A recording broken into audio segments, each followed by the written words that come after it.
هندوان وای کله چې د سپرلي موسم کې د هندو مذهب پلګونه میاشت کې سپوږمۍ د 14مې وي نو د خپل د رنګونو سوکالۍ د سپرلي د هرکلي زغم او مینې مذهبي دستوره هولي نمانځي د وای په عمومي توګه د خوشحالۍ دا دستورې د 3 ورځې نمانځي د یو بل کورونو ته ځي او ښکلي خوراکونه پخوي. بل روز به میلمانه راځي زمونږ کور ته، مونږ سویټ پخو هغې دپاره، بیا هغې بل روز بیا مونږ میلمانه ته ځو هغې کور ته نو هغه سویټ میټ پخوي او دې سره مطلب ډېر خوشحال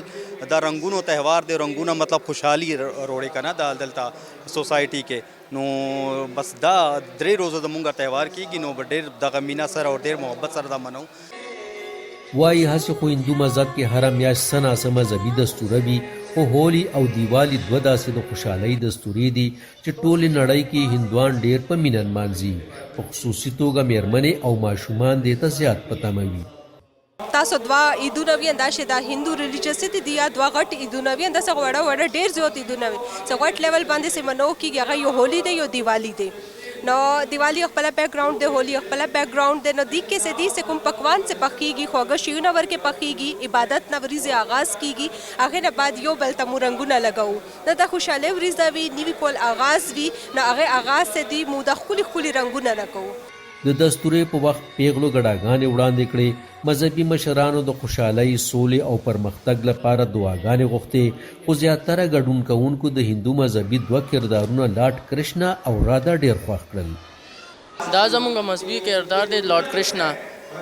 زه چې ګټه پاچلې مې دی هغه لارډ کرشنا نه هغه کاپي مې جوړ کړی دی که نه